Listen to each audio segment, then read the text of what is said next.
नारद जी की आंख खुल गई, समाधि टूट गई, प्रशंसा से समाधि खुल गई। कामदेव से नारद कहते हैं, हे कामदेव,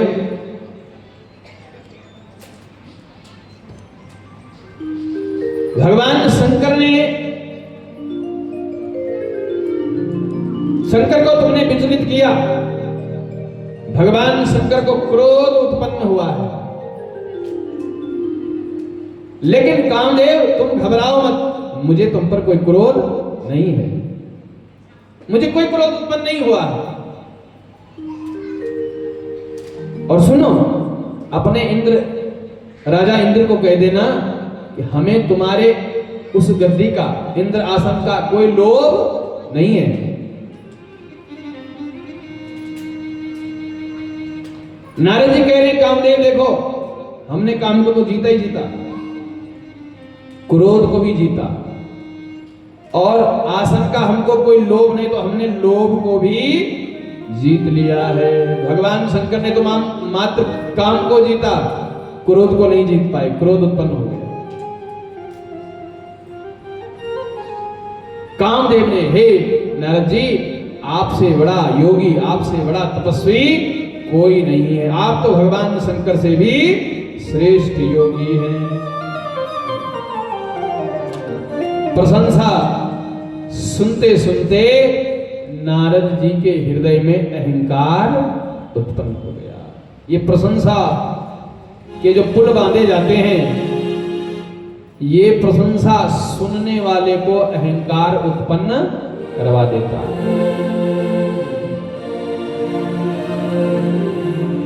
तब नारद जी के मन में आया कि अब तो मैं बड़ा योगी, बड़ा तपस्वी हो ही गया हूं, यहां तक कि अब तो मैं भगवान हो गया। क्योंकि जब भगवान शंकर से ऊपर का मैं योगी हो गया हूं, तो भगवान शंकर से बड़ा भगवान तो मैं हो ही गया हूं। और नारद जी सीधे कैलाश पर्वत की ओर प्रस्थान करते हैं, भगवान शंकर के पास पहुंचते हैं। भगवान शंकर ने स्वागत किया, नारद जी आए हैं तो कुछ राम कथा सुनने को मिलेगी।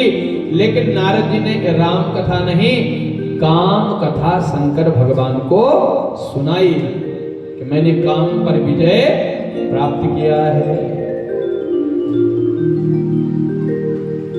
भगवान शंकर से यह कथा कहकर विदा लेने लगे तो भगवान शंकर ने कह दिया कि हे देवर्षि नारद जी, आपने मुझे कथा सुनाई है। नारद जी ने कहा, कैसी लगी मेरी कथा? भगवान शंकर ने कहा कि हमको तुमने कथा सुना दी, हाथ जोड़ते हैं, कहीं इस कथा को और मत सुनाना। अब बोलो, कथावाचक के लिए कोई ऐसा कह दे कि जो कथा आपने हमको सुनाई है कहीं और मत सुनाना, तो नारद जी को लगा कि ये जल रहा है मेरे से, ईर्ष्या उत्पन्न हो रही है कि हमको क्रोध उत्पन्न हुआ, इन्होंने तो क्रोध को भी जीत लिया।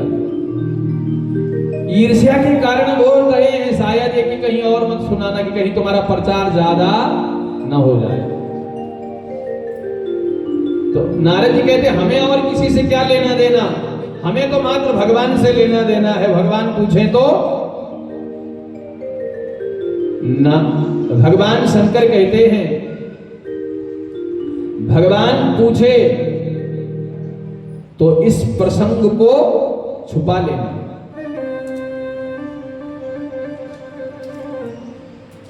अगर वो पूछे तो भी बताना मत।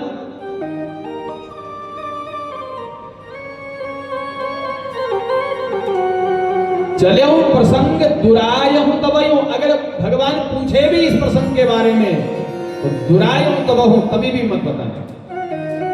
अब तो नारद जी को पक्का लग गया कि मेरे से जल रहा है, मेरा प्रचार ना हो, नारद का कहीं प्रचार ना हो, इतना सुंदर कथावाचक और इसका कहीं प्रचार ना हो, ये जल रहा है।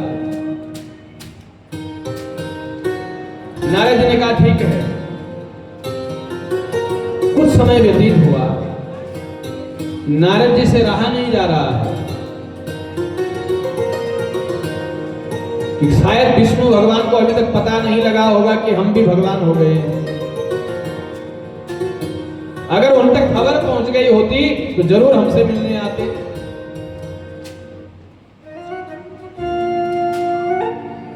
तो नारद जी ने विचार किया कि चलो एक बार हम ही पहले चले जाते हैं, उनको खबर दे देते हैं कि अब हम भी वही हो गए हैं जो तुम हो। और नारद जी क्षीर सिंधु गवने मुनिनाथा, क्षीर सिंधु गवने मुनिनाथा, जहाँ बस श्रीनिवास श्रुतिमान, जहाँ बस श्रीनिवास श्रुतिमाता, क्षीर सिंधु गवने मुनिनाथा, क्षीर सिंधु मुनिनाथ गवने मुनिनाथ गवने मुनिनाथ गवने मुनिनाथ। क्षीर सिंधु में नारद जी पहुंच गए और भगवान तो बड़े कौतुकी हैं। जैसे ही नारद जी को आते हुए देखा, हर्ष मिले उठी रमा निकेता, भगवान विष्णु अपने आसन से खड़े हुए, नारद जी का स्वागत किया। आइए आइए आइए आइए नारद जी बैठे आसन ऋषि समेता। इससे पहले जब नारद जी कभी आते थे भगवान को क्षीर सागर में मिलने के लिए, तो भगवान अपने आसन पर बैठे रहते थे, नारद जी प्रणाम करते थे और भगवान विष्णु उनको आसन दूसरी जगह बैठने के लिए देते थे कि बैठो। लेकिन आज भगवान विष्णु अपने आसन से खड़े हो गए और किसी दूसरे आसन पर नारद जी को नहीं बैठाया, बैठे आसन ऋषि समेता अपने ही आसन पर नारद जी को बिठा दिया। अब तो नारद जी को पक्का हो गया, अब भगवान को पता है कि अब मैं भी भगवान हूं। क्यों? पहले ऐसा स्वागत तो नहीं करते थे, कभी खड़े नहीं उठते थे, लेकिन अब इनको समाचार पहुंच गया है कि नारद भी भगवान हो चुके, इसलिए ये खड़े हुए हैं। अब पहले दूसरे आसन पर बिठाते, आज अपने साथ बिठा रहे कि अब तो आप भगवान ही हैं, हमारे साथ बैठो, इसलिए बिठा रहे हैं।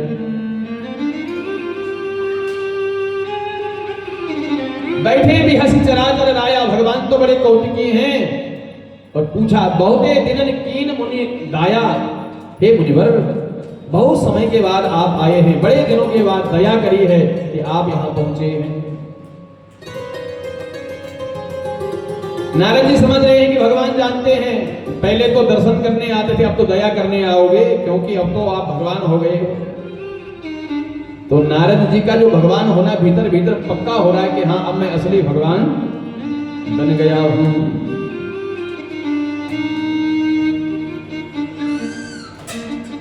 कामचरित नारद सब भाखे, जो नारद पहले रामचरित्र सुनाते थे, वो आज काम चरित्र की कथा भगवान विष्णु को सुना रहे हैं।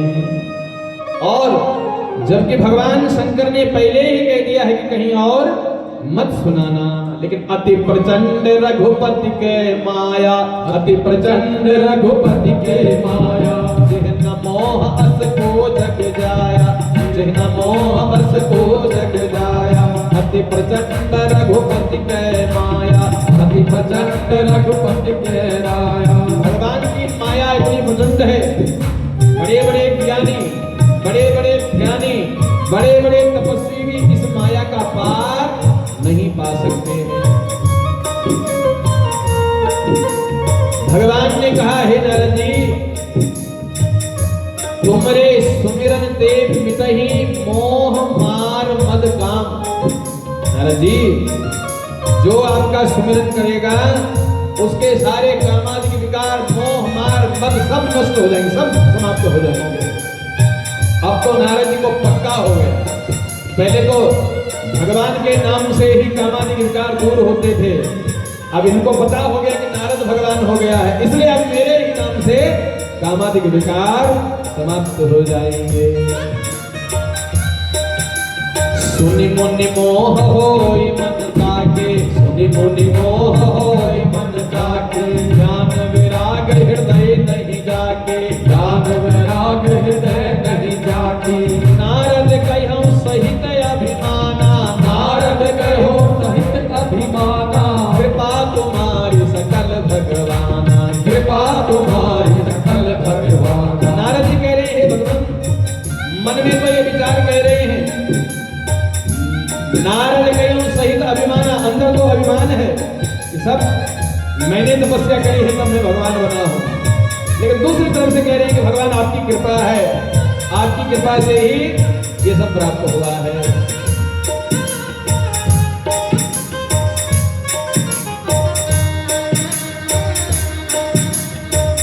भगवान ने देख लिया कि नारद जी के मन में अहंकार का फौड़ा हो चुका है। नारद जी अपनी सारी कथा कहकर भगवान विष्णु से विदा लेते हैं। मां लक्ष्मी ने पूछा, हे प्रभु, जब आपको पता है कि नारद जी के भीतर अहंकार उत्पन्न हुआ है तो आपको उनके अहंकार को समाप्त करना चाहिए था। आपने तो उनके अहंकार को और ज्यादा बढ़ा दिया। आकर के उठ करके उनको हृदय से लगा लिया, अपने ही आसन पर बैठा लिया। ऊपर से कह दिया कि बड़े दिनों के बाद आपने दया करी है, और आपने ये भी कह दिया कामादि विकार नारद जी आपके ध्यान करने से समाप्त हो जाएंगे।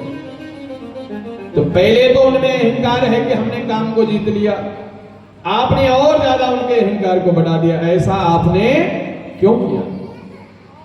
लक्ष्मीपति भगवान नारायण कहते हैं, हे लक्ष्मी,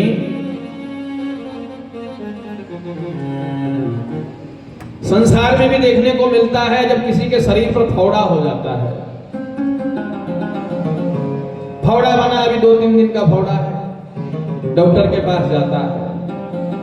डॉक्टर से कहता है, डॉक्टर साहब 2-3 दिन से ना ये फोड़ा हो रहा है।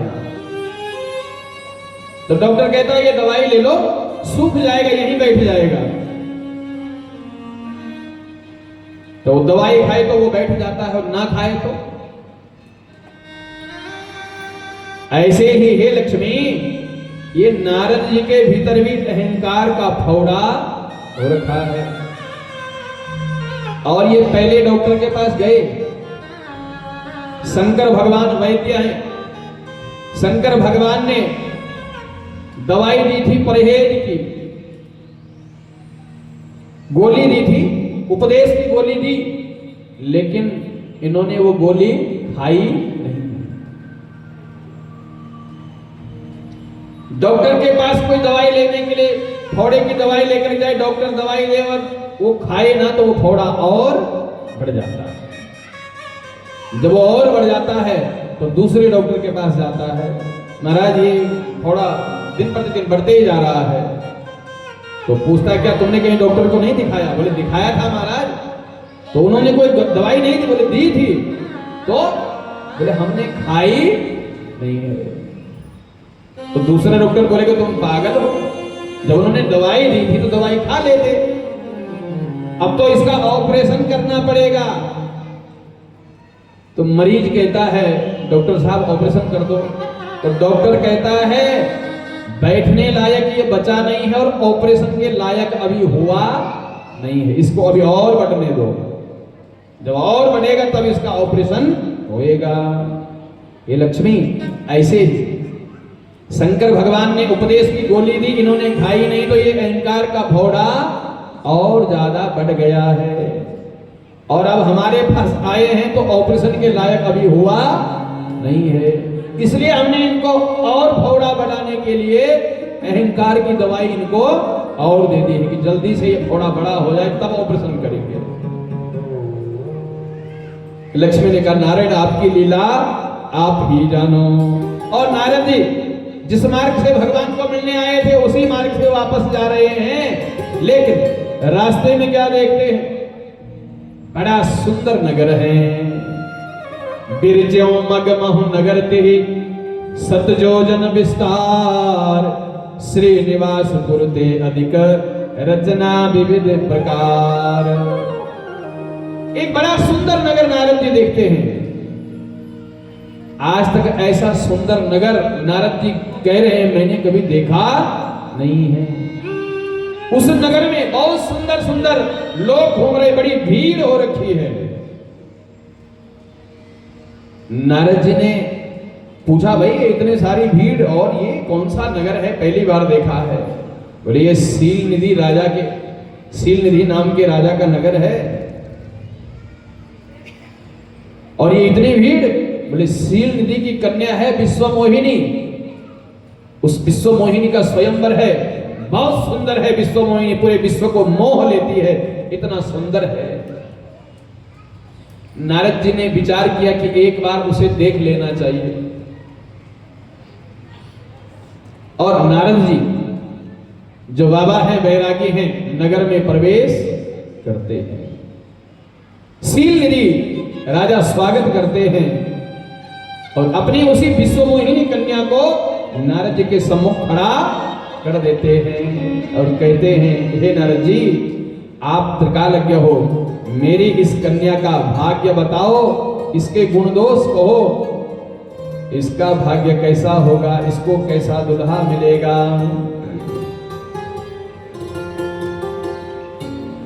नारद जी ने जैसे उस कन्या को देखा तो देखते ही रह गए।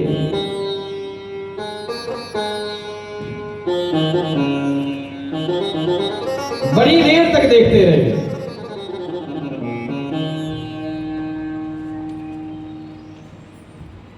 किसी ने कहा कि ज्यादा देर तक किसी को देखना नहीं चाहिए, दोष लगता है, और साधु संत महात्मा और किसी नवयुवक कन्या पर इतनी देर तक देखे, ये अच्छी बात नहीं है।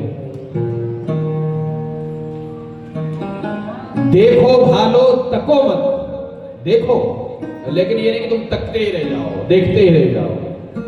देखो भालो तको मत, बोलो चालो बको मत, बोलो, लेकिन ये नहीं कि तुम बकते ही रह जाओ। देखो भालो तको मत, बोलो चालो बको मत, खाओ पियो छको मत, यानी तुम, हम कितना खा सकते हैं ये जरूरी नहीं है, कितना खाना चाहिए ये जरूरी है। खाओ पियो छको मत, चलो फिरो थको मत। नारद जी तकते रह गए, देखते रह गए। देखे रूप मुनि विरत बिसारी, देखे रूप मुनि विरत बिसारी, बड़ी बार लगी रहे निहारी, बड़ी बार लगे रहे निहारी। जो यही बरई अमर सोई होई, जो यही बरई अमर सही होई, अमर भूमि ते ही जीत न कोई, समर भूमि ते ही जीत न कोई। सेवई सकल चराचर ताहि, सेवई सकल चराचर ताहि, बरई सील निधि कन्या जाहि, बरई सील निधि कन्या जाहि। नारद ने देखा, बड़ी बार लग रहे निहारी, और देख मुनि बिरति बिसारी, मैं बैरागी हूं ये भूल गए। बड़ी देर तक उस कन्या को देखते रहे और उसके हाथों की रेखा देख करके अनुमान लगा रहे हैं,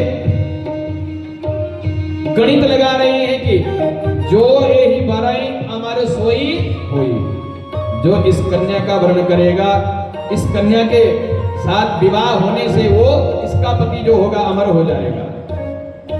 और समर भूमि में, युद्ध भूमि में उसको कोई जीत नहीं पाएगा जो इसका दुल्हा होगा। सेवई सकल चराचर ताहि, चराचर जगत उसकी सेवा करेगा जो इसका पति होगा, जो इस कन्या का वर्ण करेगा। लिखा तो यही था हाथ में, लेकिन नारद जी थोड़ा गणित उल्टा लगा गए। लिखा ये था, इसका विवाह उसके साथ होगा जो सदा सदा अमर रहने वाला होगा, जो कभी नाश जिसका नहीं होता है, उसके साथ इसका विवाह होगा। युद्ध भूमि में जिसे कोई जीत नहीं पाता है, उसके साथ इसका विवाह होगा। चराचर जगत जिसकी पूजा करता है, उसके साथ इसका विवाह होगा। लेकिन नारद जी ने गणित उल्टी लगा दी, जिसके साथ इसका विवाह होगा, विवाह होने के बाद वो अमर हो जाएगा। अब तो मन में एक ही लालसा नारद जी की रही, इस कन्या का विवाह तो मेरे साथ होना चाहिए, और मेरे साथ यदि इसका विवाह होगा तो मैं अमर हो जाऊंगा, मुझे कोई जीत नहीं पाएगा, संसार सारा मेरा सेवक हो जाएगा, मेरी सेवा करेगा, मेरी पूजा करेगा, इसलिए इस कन्या का विवाह तो मेरे साथ होना चाहिए। लेकिन ये कन्या मेरा वर्ण कैसे करेगी? इसका स्वयंवर है, ये अपनी स्वयं की इच्छा से वर प्राप्त करेगी, जो इसको सुंदर लगेगा उसके साथ विवाह करेगी। मैं ऐसा क्या करूं कि इसका विवाह मेरे साथ हो जाए? विचार किया, मेरा हित करने वाले एक नारायण हैं, उन नारायण से ही मैं सहायता लेता हूं। बहुविधि विनय कीन तेहि काला, प्रगट्यो प्रभु कौतुकी कृपाला। क्षीर सागर जाने के लिए नारद जी तैयार जैसे हुए, तो जैसे थोड़ा आगे गए भगवान मार्ग में मिल गए। नारद जी कहां जा रहे हो? नारद जी ने कहा, हे प्रभु आप कितने दयालु हैं, कितने कृपालु, मैं तो आपके धाम तक आ गया, आप यहीं मिल गए, आपके जैसा और दयालु कौन होगा? बोले नारद जी क्या बात है, बड़े विकल, बड़े मन में तुम्हारी चेहरे पर चिंता झलक रही है, कोई चिंता खा रही है, ऐसी क्या बात है? नारद जी कहते हैं कि हे प्रभु एक काम आपसे आ गया। भगवान कहते हैं कि अभी तो मुझे कथा सुना रहा था कि मैंने काम को जीत लिया है, और अब फिर मेरे पास आ रहा है कि कोई काम आ गया है। कैसे काम को जीता? को जो काम आ गया। क्या काम आ गया? नारद जी कह रहे हैं आपन रूप देहु प्रभु मोहि, अपना रूप आप मुझे दे दो। क्यों? मेरे रूप का तुम क्या करोगे? कि सील निधि की कन्या विश्व मोहिनी से विवाह। अरे तो विवाह करोगे तो रूप हमारा और विवाह तुम्हारा, ये तो बड़ी नई शर्त है, ऐसा कैसे हो सकता है? बोले आन उपाय न पाओ, और दूसरा कोई उपाय नहीं है उसको प्राप्त करने का। आन भांति नहीं पाओ वही, इससे अलावा हे नारायण दूसरा कोई उपाय है ही नहीं। आप मुझे अपना रूप दे दीजिए, मेरा काम हो जाएगा। अब भगवान बड़े संकट में पड़ गए। ये मांग क्या रहे हैं? रूप हमारा, विवाह है इनका। तो भगवान कह रहे हैं ये तो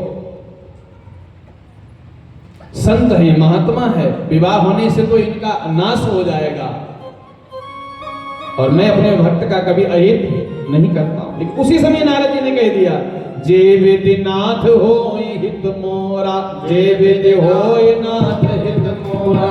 हे नारायण, जिस विधान से, जिससे मेरा हित हो आप करो। भगवान तुरंत कहते करहु सो बेगनाथ में तो, करहु सो बेगदास में तोरा, देव दिनाथ होय हित मोरा, देव दिनाथ होय हित मोरा, करहु सो बेगदास में तोरा, करहु सो बेगदास में तोरा, जे विधि होय हित मोरा। भगवान संकट में पड़ गए थे कि अब इनको अपना रूप दूंगा, इनका तो अहित हो जाएगा।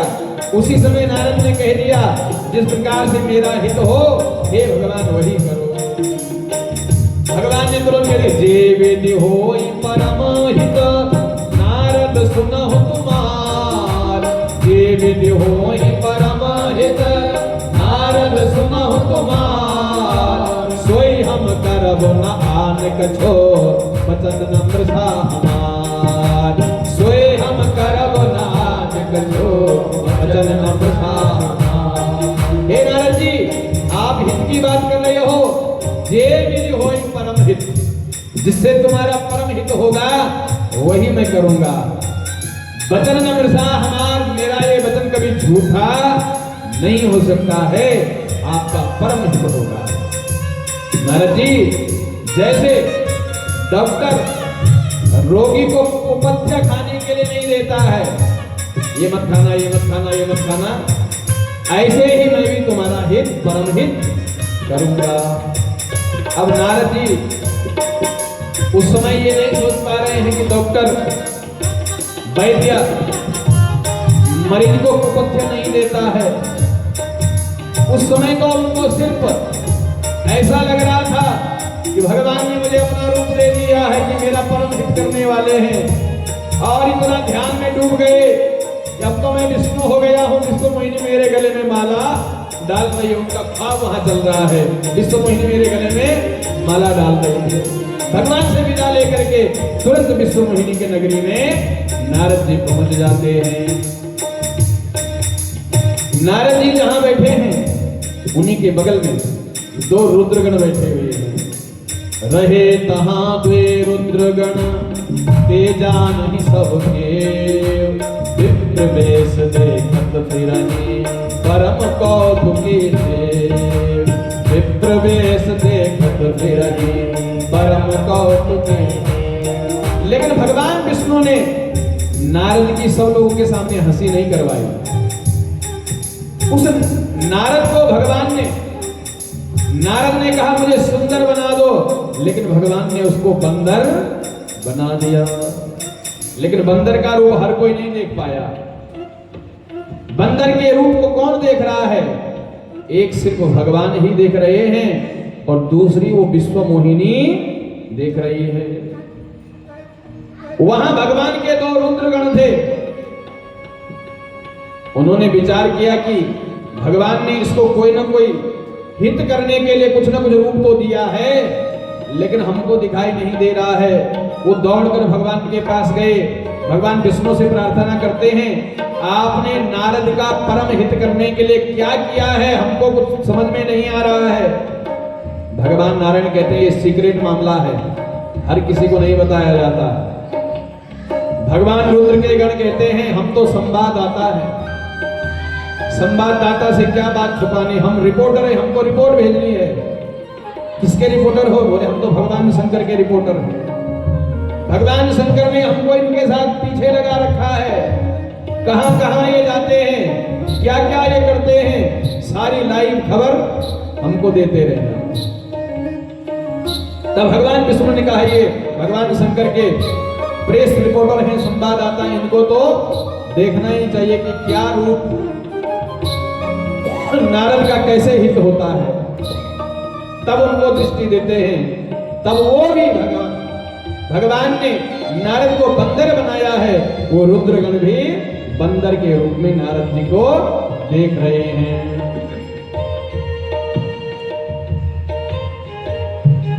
नारद जी से वो रुद्रगण कह रहे हैं, नारद जी आप तो साक्षात वैकुंठाधीश लग रहे हैं। वो विश्व मोहिनी आपसे अलावा और किसी से विवाह नहीं करेंगे। अब वो तो व्यंग मार रहे हैं, हंसी उड़ा रहे हैं नारद जी। नारद जी को लग रहा है कि मैं तो विष्णु ही बना हुआ हूं, तो रूप तो मेरा है ही है। अब ये देख रहे हैं इतने सुंदर हैं, तो इसे छोड़कर और वो किसको वर्ण करेगी। लेकिन विश्व मोहिनी जैसे आई, जहां नारद जी बैठे हैं उस तरफ विश्व मोहिनी ने देखा ही नहीं। जे दिशि बैठे नारद फूले, जे दिशि बैठे नारद फूले, जे दिशि बैठे नारद फूले, जे दिशि बैठे नारद फूले, सो दिशि ते न बिलो की फूले, सो दिशि ते न बिलो की फूले, सो दिशि ते न बिलो की फूले, सो दिशि बिलो की फूले। जहां नारद जी बैठे हैं, भूल करके भी विश्व मोहिनी ने उस तरफ नहीं देखा। रुद्रगणों ने खबर भगवान शंकर को भेजा, हे भोलेनाथ, भगवान ने नारद को सुंदर की जगह बंदर बनाया है और कहा है कि तुम्हारा परम हित करेंगे। तो भगवान शंकर ने कहा ध्यान लगाकर देखना परम हित कैसे होता है। क्या हुआ? बोले विश्व मोहिनी ने इनकी तरफ देखा भी नहीं है, वो तो आगे चली गई और आगे जाकर के स्वयं नारायण ही एक राजकुमार का सुंदर वेश बना करके सभा में उपस्थित हैं और उस विश्व मोहिनी ने उन नारायण के गले में माला डाली और भगवान उस विश्व मोहिनी को अपने साथ लेकर के वैकुंठ की ओर प्रस्थान कर गए। बोलो लक्ष्मी नारायण भगवान शंकर जान गए कि परम हित नारद जी का कैसा हुआ।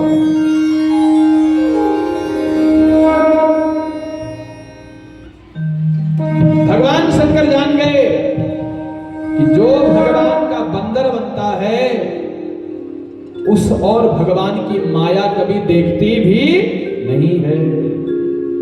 विश्व मोहिनी मतलब विश्व का मोह कौन कर रही है? भगवान की माया ही विश्व का मोहन कर रही है। और जहां भगवान का बंदर बैठा हो वहां वो माया अपनी दृष्टि भूल करके भी नहीं डालती है। इसलिए शंकर भगवान ने निश्चय कर लिया अब हम भी बंदर बनेंगे, क्योंकि भगवान के बंदर को भगवान की माया कभी व्याप्ति नहीं है। तो वही निश्चय करके भगवान शंकर ने आगे हनुमान होने का निश्चय किया कि हम भी भगवान के बंदर बनेंगे। विश्व मोहिनी को लेकर भगवान तो वैकुंठ को चले गए। इधर नारद उन रुद्र गणों पर, तुम तो कह रहे थे कि विवाद तुम्हारे साथ होगा, वो तो कोई और ले गया। तब रुद्र गणों ने कहा कि पहले अपना एक बार चेहरा तो देख लो। नारद जी ने पानी के स्थान पर गए, पानी में अपना चेहरा देखा तो सुंदर नहीं, ये तो बंदर बने हुए हैं। अब तो बड़ा क्रोध नारद जी को उत्पन्न हुआ, रुद्र गणों पर क्रोध उत्पन्न हुआ और रुद्र गणों को श्राप दे दिया, जाओ तुमने मेरी हंसी उड़ाई है, राक्षसों के जैसे तुम व्यवहार करते हो, जाओ तुम राक्षस हो जाओ। तो रुद्र गणों ने हाथ जोड़ लिया, हे नारद जी हम तो मात्र रिपोर्टर थे, थोड़ा सा व्यंग्य हमने आपके साथ किया है, लेकिन जिसने आपको ये रूप दिया उनका, बोले अब उन्हीं के पास जा रहे हैं। और क्रोध में भरे हुए सपदि चले कमलापति पाही, क्रोध में भर करके भगवान नारायण के वैकुंठ लोक की ओर प्रस्थान करते हैं। लेकिन बीच ही पंथ मिले तनो जारी, बीच ही पंथ मिले तनो जारी, बीच ही पंथ मिले तनो जारी, संग रमा सोए राजकुमारी, संग रमा दे राजकुमारी,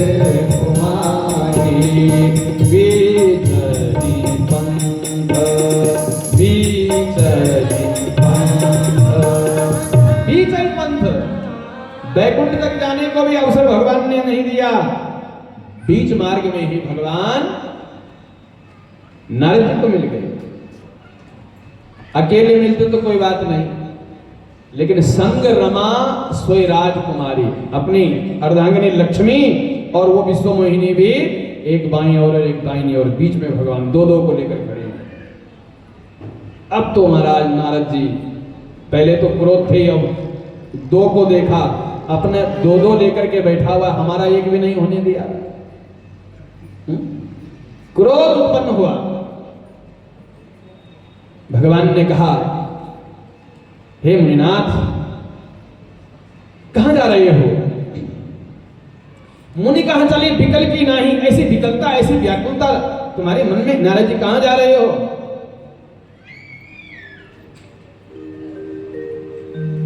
ऐसी चिंता क्या है? हमारे लायक कोई काम हो तो बोलो। नारद जी कहते हैं कि तुमने जो करना था कर दिया, अब हम करेंगे। और इतना क्रोध उत्पन्न हुआ गालियां देने लगे नारद जी। इतने बड़े ज्ञानी नारद जी, इतना क्रोध उत्पन्न है, खूब खरी खो दिया, गालियों पर गालियां भगवान को सुना रहे हैं। पर संपदा सको नहीं देखी, तुम्हारे ऐसा कपट विशेष कपटी हो, दूसरे का उत्कर्ष तुमसे देखा नहीं जाता है। मथत सिंधु रुद्र ही बौराय हो, समुद्र मंथन के समय तुमने शंकर बाबा को भी पागल बना दिया, उनको जहर पिला दिया, अपने आप जो है तुमने अमृत का पान कर लिया, अपने आप जो है तुमने रमा लक्ष्मी को वैकुंठ में लेकर के चले गए, कौस्तुभमणि पारिजात तुमने धारण कर लिया, लेकिन भोले बाबा शंकर को तुमने विस्मान करवा दिया।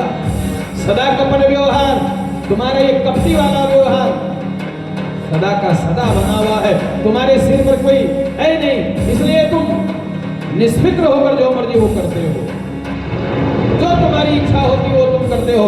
लेकिन विष्णु भगवान आज तुम्हारा अच्छे आदमी से पाला पड़ा है, नारद से पाला पड़ा है, तुमको तुम्हारी करने का फल अवश्य मिलेगा। परम स्वतंत्र न सिर पर कोई, तुम अपने आप को परम स्वतंत्र मानते हो, जो इच्छा वो कर डालते हो, लेकिन आज तुम्हें तुम्हारी करने का फल मिलेगा। नारद जी ने श्राप दे दिया, बंचे मोहि जवनि धरि देहा,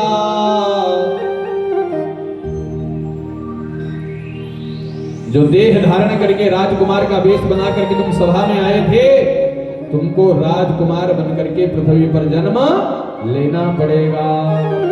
बंचे हो मोहि जवनि धरि देहा, सोई तनु धरहु श्राप मम एहा। वही शरीर धारण तुम पृथ्वी पर करोगे, ये मेरा श्राप है। और सुनो, कपियाकृते तुम कीनी हमारी, तुमने हमको बंदर बनाया है ना, करे ही कीस सहाय तुम्हारे, वो बंदर ही तुम्हारी सहायता करेंगे। मम अपकार कीन तुम भारी, नारी विरह दुख हो दुखारी। स्त्री के वियोग में तुमने मुझे दुख दिया है, जाओ तुम्हारी स्त्री का भी कोई हरण करेगा और तुम भी स्त्री के वियोग में रोते फिरोगे, ये मेरा तुम्हें श्राप है। भगवान विष्णु मुस्कुरा रहे हैं, नारद जी श्राप दे रहे हैं, गालियां दे रहे हैं और भगवान विष्णु मुस्कुरा रहे हैं। अरे देखो, क्रोध करने वाले के सामने अगर कोई मुस्कुराए तो क्रोध और ज्यादा उत्पन्न होता है। नारद जी कह रहे हम तुमको गालियां दे रहे हैं और तुम हंस रहे हो, मेरा मजाक उड़ा रहे हो। भगवान कहते हैं नारद जी, हम तो इसलिए हंस रहे हैं कि अभी अभी हमारा विवाह हुआ है और विवाह में गालियां दी जाती है, वहां किसी ने नहीं दी, यहाँ आप दे रहे हैं। हमको लग रहा है कि हमारा विवाह ही हो रहा है। अब विवाह में कोई गालियां दे तो कौन क्रोध करता है, सबको हंसी आती है, इसलिए हम हंस रहे हैं। तुम कह रहे हो कि परम स्वतंत्र न सिर पर कोई, तुमने मुझे श्राप दे दिया, मैं मुस्कुरा रहा हूं। श्राप शीश धरे हरई दिया, तुम्हारे श्राप को मैं अपने सिर पर धारण करता हूं। अब मत कहना कि परम स्वतंत्र न सिर पर कोई, तुम्हारा श्राप ही मैं सिर पर धारण करता हूं। और भगवान ने वो श्राप शिरोधार्य कर लिया। जब हरि माया दूरी निहारी, नहीं तहा रमान राजकुमारी। अब भगवान ने अपनी माया को खींच लिया। न कहीं नगर है, न कोई शील निधि है, न कोई विश्व मोहिनी है, न वहां लक्ष्मी है, मात्र नारायण ही नारायण है। नारद ने देखा ये सब कुछ भी नहीं है, ये तो भगवान की माया थी। हे प्रभु, आपकी माया बड़ी प्रबल है, मुझे क्षमा कर दीजिए, मैं समझ नहीं पाया और आपको न जाने कितनी बुरी भरी गालियां मैंने बक डाली है, अपराध को क्षमा करो हे नाथ। भगवान ने कहा मम इच्छा, ये तुम्हारे कारण नहीं हुआ है, मम इच्छा, मेरी इच्छा थी। क्यों? क्योंकि हम अवतार लेना चाहते थे, तुम्हारा श्राप तो मात्र बहाना है, हमको तो अवतार लेना है। तुमने हमको श्राप दे दिया अवतार लेने का, इसी बहाने हम धराधाम पर अवतार लेकर के जाएंगे। लेकिन हे प्रभु, मुझे पाप लगा, मुझे बड़ी पीड़ा हो रही, बड़े दुख हो रहा है, मेरी इस पीड़ा का हरण कैसे होगा? तब भगवान कृष्ण कहते हैं, जाओ जप हो जाए शंकर सतनामा, जप हो जाए शंकर सतनामा, होई हृदय तुरत विश्रामा, होई हृदय तुरत विश्रामा, जप हो जाए शंकर सतनामा, जप हो जाए शंकर सतनामा, होई हृदय तुरत विश्रामा, होई हृदय तुरत विश्रामा। हे नारद जी, भगवान शंकर के नाम का जाप करो, जाय जपो शंकर सतनामा।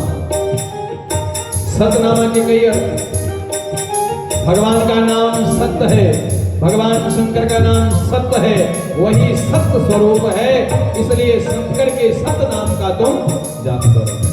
दूसरा, भगवान शंकर के 100 नाम, जैसे 1000 नाम भगवान शंकर के, वैसे सतनाम भी भगवान 100 नाम वाले उच्चारण भगवान का 100 नाम ले लीजिए, उन 100 नामों से तुम्हारा कल्याण होगा। विष्णु सहस्त्र नाम या शिव सहस्त्र नाम, विष्णु सतनाम या शिव सतनाम। जाय जपई शंकर सतनामा, जाय जपई शंकर सतनामा, होए तुरंत हृदय विश्रामा, होए तुरंत हृदय विश्रामा। भगवान शंकर का नाम जप करो, तुम्हारे हृदय में जो पीड़ा हुई है, जो दुख हुआ है, जो कष्ट हुआ है, वो सारा समाप्त हो जाएगा। तब नारद जी भगवान शंकर का जाप करने के लिए चल पड़े। और भगवान विष्णु की ऐसी प्रबल माया, नारायण की ऐसी प्रबल माया, जिस माया का कोई पार नहीं पा सकता है, उस माया का पार मायापति माधव के चरणों से लगे बिना नहीं हो सकता है। इसलिए सदैव भगवान के चरणों से ही लगा रहना चाहिए। कि भगवान की जन्म के हेतु भगवान शंकर ने मां पार्वती को सुनाया है, जागवल्क्य मुनि ने भरद्वाज जी को सुनाया है, कागभुसुंडी जी ने गरुड़ जी को सुनाया है, और हनुमान जी ने तुलसीदास जी को सुनाया है। ऐसे 4 घाटों पर यह कथा, राम कथा का श्रोता और वक्ता के बीच में राम कथा का यह गुणगान नित्य और निरंतर चलते रहता है। यहाँ हम सुना रहे हैं और आप सुन रहे हैं। यह कथा की धारा नित्य निरंतर चलती रहती है, कभी समाप्त नहीं होती है। बोलो रामचंद्र भगवान की जय। आज की कथा को यहीं पर विश्राम, समय की सीमा हो गई है पार। नहीं तो आप बोले थे व्यास जी आप बोलते रहो, हम तो चलेगा, अपना टाइम पूरा हुआ। ठीक है, टाइम से ही सब कुछ होना चाहिए। टाइम पूर्ण हुआ है, कथा को विश्राम, एक भजन, उसके बाद भगवान की आरती।